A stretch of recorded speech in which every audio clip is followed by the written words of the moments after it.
Tampaknya di era kepemimpinan Presiden Jokowi, Menteri Keuangan Sri Mulyani begitu galak mengejar hutang-hutang para obligor yang menyentuh angka hingga 110,45 triliun rupiah. Pemerintah Indonesia melalui Satgas BLBI terus mengejar aset obligor atau debitur untuk penyelesaian hutangnya pada negara. Salah satu sosok yang berperan penting mengejar para debitur adalah Sri Mulyani. Seperti yang dilansir Voi.id, pegiat media sosial Denny Siregar menyatakan, sejak bersama Presiden Jokowi, Sri Mulyani tampil begitu galak dalam mengejar para penghutang ini. Berbeda di era Susilo Bambang Yudhoyono (SBY), di mana Sri Mulyani harus mengundurkan diri karena tekanan politik yang besar dari elit soal BLBI. Di bawah Presiden Jokowi, Sri Mulyani merasa nyaman dan tidak mendapat tekanan politik untuk menjalankan kerjanya. Secara politik, Jokowi melindungi Sri Mulyani agar lebih aman dalam medan tugas berat nan berbahaya. Apalagi untuk urusan hutang BLBI yang sudah 22 tahun tidak juga tuntas. Ini membuat Sri Mulyani menjadi panglima perang yang ada di garis depan untuk mengembalikan uang sisa hutang dengan jumlah total 110 triliun rupiah. Salah satu yang dihadapi Sri Mulyani adalah Siti Hardianti Rukmana atau dikenal dengan Mbak Tutut, anak dari Presiden Soeharto yang berkuasa 32 tahun. Tutut mendapat dana BLBI lewat 3 perusahaannya dengan total pinjamannya hampir 1 triliun rupiah. Selain Tutut, Tommy Soeharto juga tengah dikejar BLBI untuk hutang BLBI dengan angka jauh lebih fantastis, yakni 2,3 triliun rupiah. Uang ini dulu dipinjam Tommy lewat Bank Pesona Utama.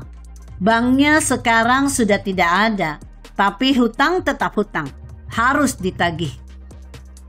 Menurut Denny, karena kasus ini sudah berjalan kurang lebih 22 tahun, maka dibutuhkan keberanian yang luar biasa untuk menagihnya. Dirinya mencium gerakan aksi demo belakangan ini berhubungan dengan kesepakatan elit menjatuhkan Jokowi. Apa yang disampaikan Denny Siregar benar adanya. Pada acara peluncuran laporan survei keterbukaan anggaran 2015 silam di Washington, Amerika Serikat, Sri Mulyani mengaku ditekan oleh para elit dan sejumlah kelompok di Indonesia terkait upaya menegakkan transparansi keuangan. Mengutip yang diposting CNN Indonesia, pidato Sri Mulyani ini mengingatkan pernyataan serupa yang pernah diungkapkannya pada medio 2010 lalu ketika dia mengundurkan diri sebagai Menteri Keuangan dari pemerintahan SBY. Saat itu dia nyatakan pengunduran dirinya merupakan wujud keberhasilan lolos dari dikte kelompok tertentu yang rakus kekuasaan.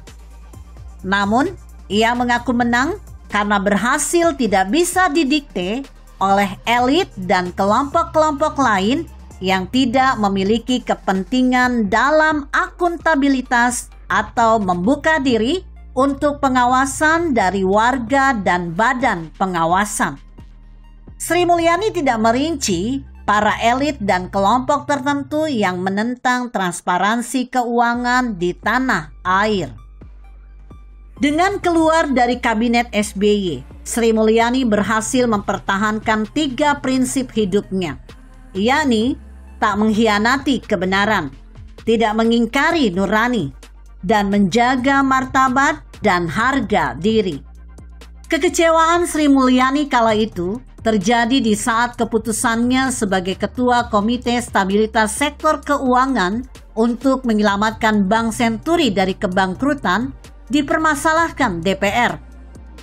Menurutnya, ada proses politik yang ditunggangi oleh kepentingan tertentu yang menjadikannya kambing hitam dari kasus Bank Senturi. Menurut Sri Mulyani, transparansi anggaran merupakan hal penting dalam meningkatkan hasil pembangunan. Transparansi juga merupakan kunci pembangunan yang harus dijaga oleh pembuat kebijakan dengan mengadopsi tuntutan-tuntutan masyarakat. Di sisi lain, seperti dilansir liputan6.com, perempuan yang lahir di Bandar Lampung ini mengatakan, profesinya sebagai ekonom sering menghadapi suatu fenomena yang luar biasa, bahkan berulang, dan tentu berdampak pada kehidupan pribadi, masyarakat, hingga dunia. Krisis ekonomi yang terjadi tahun 1997 hingga 1998, kata dia, memberikan pengalaman yang luar biasa untuk cerminan ke depannya dalam menghadapi krisis yang hampir serupa. Kemudian setelah menjabat Menteri Keuangan pada tahun 2004, dia dihadapkan dengan fenomena luar biasa lainnya, yaitu tsunami Aceh. Lalu krisis finansial global tahun 2008 hingga 2009. Sehingga fenomena tersebut mendorong Sri Mulyani untuk merumuskan kebijakan.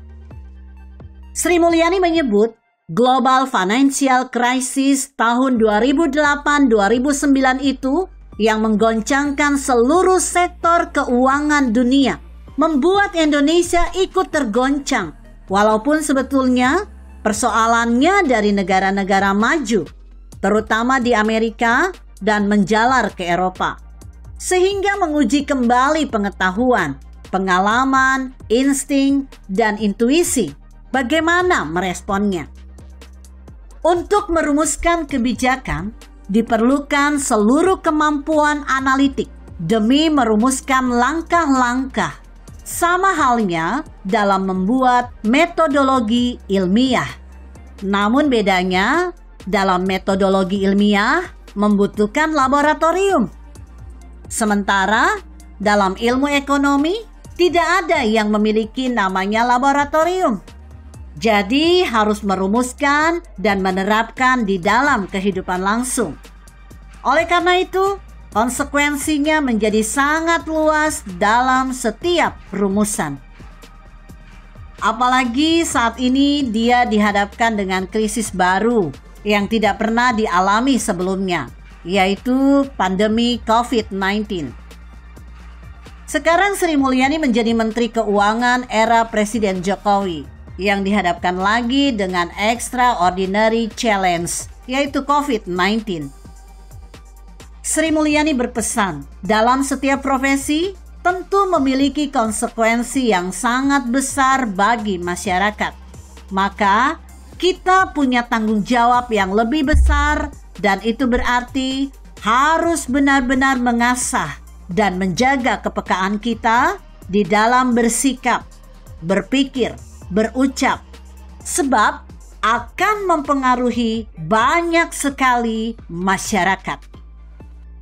Begitu kira-kira. Bagaimana menurut Anda? Jika Anda berpendapat lain, berikan komentar Anda di kolom komentar. Saya Emma, Karisma 90.